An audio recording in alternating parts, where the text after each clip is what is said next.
So Third Strike will be at EVO Japan this weekend. And I wanted to make a little primer so that even if you don't play 3S, you can still follow along with what's happening.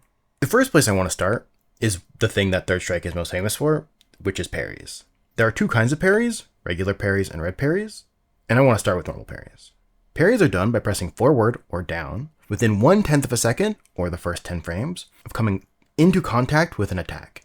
If you press and hold the direction, that 10 frames gets reduced to 6 frames. These kinds of parries can also be done in the air. The other kind of parry, red parries, are done from blocking. If you attempt to parry from block, that 10 frames gets reduced to 2 frames. These are very difficult. In both instances, what it means is you must sacrifice your ability to block in order to attempt to parry.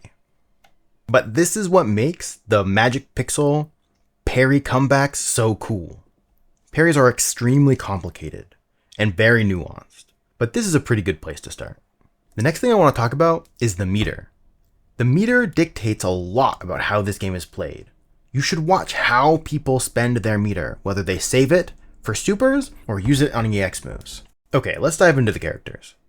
Chun-Li is probably the best character in this game, but she's not unbeatable. She needs meter bad, and you'll often see her whiffing back heavy punch to build that meter. But she does have good normals to buy her time. Normals like standing heavy punch and crouching medium kick. So now she's got all that meter, what's she do with it? She's going to throw out a bunch of crouching medium kicks and fish for a hit. Good Chun-Li players will be able to see if their crouch medium hit hits or not, and react with super for huge damage and setup. A pretty basic game plan, but extremely effective. Yun is the other best character in this game, and again, it's largely because of his super, Genei-jin. Genei-jin allows Yun to perform custom combos, which turn any hit into 40 or 50% of a life bar. Unlike Chun-Li's Super 2, Yun's Super 3 meter is extremely short, so you'll often see Yun players activate it in neutral in order to get the hit, because it's very possible to get 2 in a single round.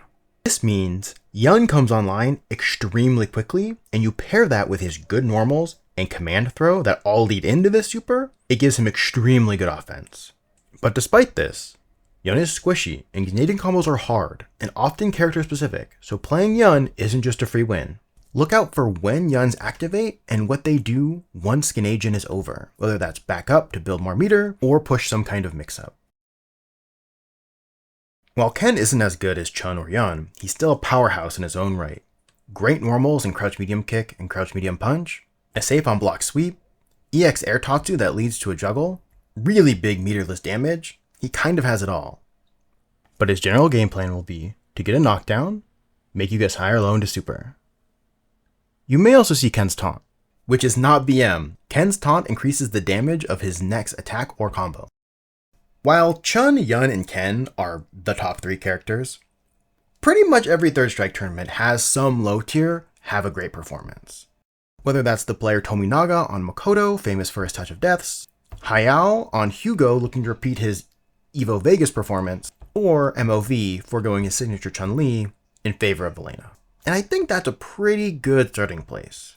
I hope you have fun watching this weekend. If you found this helpful, I'm going to make another one for a bunch of different games for Combo Breaker in a few weeks.